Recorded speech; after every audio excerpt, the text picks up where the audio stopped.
Oh, this is just breaking news. I literally just saw this right now and I scrambled to make this video.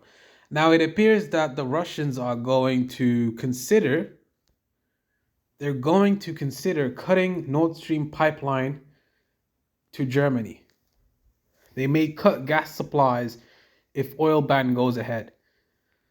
So if the West goes ahead with a ban on Russian oil, then the Russians are going to counter. They're going to counter sanction the West with a ban on natural gas. Deputy Prime Minister Alexander Novak said a rejection of Russian oil would lead to catastrophic consequences for the global market, causing prices to more than double to $300 a barrel. $300 a barrel, guys. Can we think for a few seconds about how bad this is going to be for the global economy? This is going to devastate the economy. And it appears that the Germany and the Netherlands rejected the plan on Monday. So the stats are Europe gets around 40% of its gas and a third of its oil from Russia. So 33% of its oil from Russia, 40% of the gas from Russia. And there's really no easy substitute because when you're trying to find a substitute for a commodity such as oil and natural gas, even though there's the LNG supplies coming from America, and then there's the oil that can be imported overseas from Venezuela and Saudi Arabia. Those kind of things are things that take time to kind of figure out. It's not something you can just do quickly. Like a ban on Russian oil overnight would devastate Europe and it would devastate the global economy. Mr. Novak said it would be impossible to quickly find a replacement for Russian oil on the European market, and he's exactly right. The Russians are right. Even though they're not good people, they're correct. Just because the devil says 2 plus 2 is 4, it doesn't mean he's wrong. It means he's a devil, but it doesn't mean he's wrong.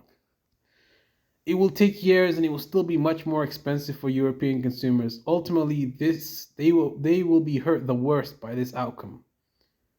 Yeah, he seems to be right, but the Russians would also feel the pain from this. But no, they wouldn't, because the Russians can trade with China and India. They don't have to trade with the Europeans. So the Europeans, the person that's in the stronger seat here, even though it would cause some type of problem for the Russians too, because they wouldn't be able to control the prices too much because they would have a smaller market to contend with. Smaller trade market. They don't have the same amount of people that they can trade with. So that means given there's less demand, supply is going to go down too.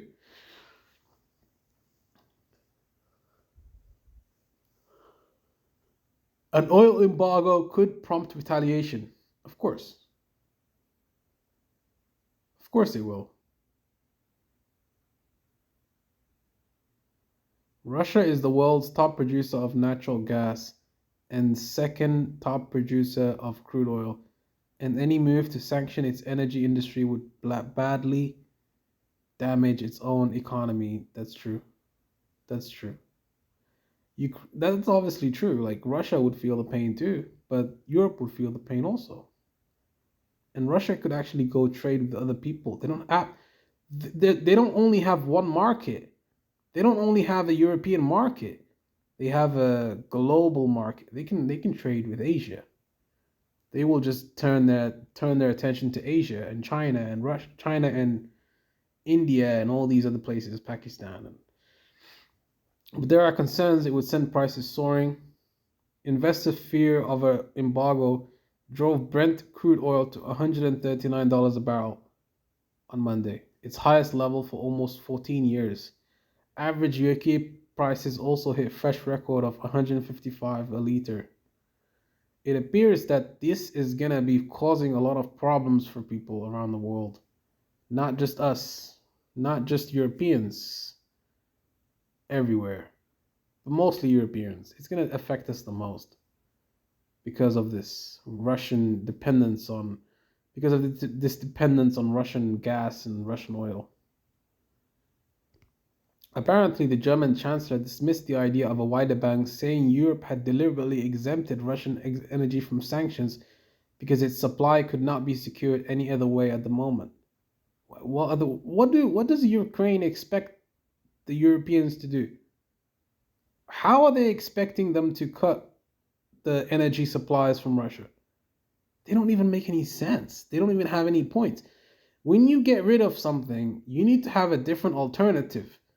Just like when a addict, you know how addicts stop being addicted to the substance that they're addicted to? They replace that addiction with a healthy addiction. Just like if you have, say you have what, like 1 billion gallons of oil. Let's assume you have 1 billion gallons of oil. You lose 30 billion gallons of oil.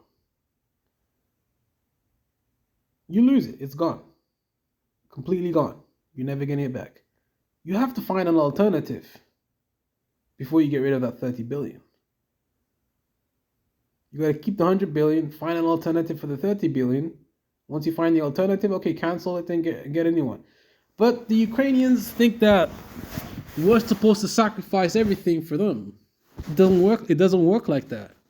It doesn't work like that, Ukraine. It doesn't work like that. First, we have to find an alternative. But it would be funny if Russia just turned off its pipeline to Europe, completely shut it down. It would be funny if they just shut down the pipeline. It would be pretty funny. What would happen? Chaos. Absolute chaos. People would start freezing. There would be lines at the gas stations. Chaos. Prices would go sky high. Gas stations would monopolize because they would set new high prices, and oh my God, it would be bad. It would be bad. And if the government tries to cap the price of oil, what's going to happen is there's not going to be any oil. Because gas stations are not going to buy the oil because it's too high. The price is too high. So even if the gas station has oil, it's going to be extremely high prices. And if the government caps it, then there's not going to be any oil. Because no one's going to buy the oil at the high price just for them to break even. The only reason they're in business is to make money, not to just break even.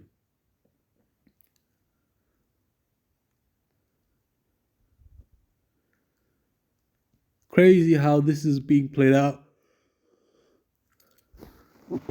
I think it's going to be interesting how this plays out. If Russia closes its pipeline, oh my God, that would be catastrophic for us right now.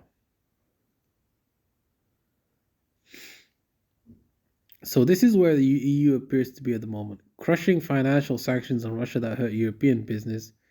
Brussels purchasing and sending weapons to a non-EU country at war. Germany beefing up its military despite post-World War II quizziness. Staunchly neutral Finland and Sweden thinking of joining NATO. The bloc's assignment procedure pushed aside to accommodate fleeing Ukrainians in what's described as Europe's biggest refugee crisis since 1945. Interesting. EU countries pay about 1 billion euros a day to Moscow for those supplies, according to Bruegel, the Brussels-based think tank. This is very interesting. And apparently Lithuania's foreign minister said, we cannot pay for oil and gas with Ukrainian blood. But it's okay to pay for oil and gas with Middle Eastern blood. It's okay to pay for oil and gas with Syrian blood. It's okay to pay for oil and gas with Yemeni blood. It's okay to pay for oil and gas with other people's blood, except for white people. If you're white, no, that's too bad. No, no, that's not good. That's not good. That's bad, right? The hypocrisy is strong in these Western countries. But anyways, guys, thanks for watching. I appreciate all of you guys, and I'm out. Peace.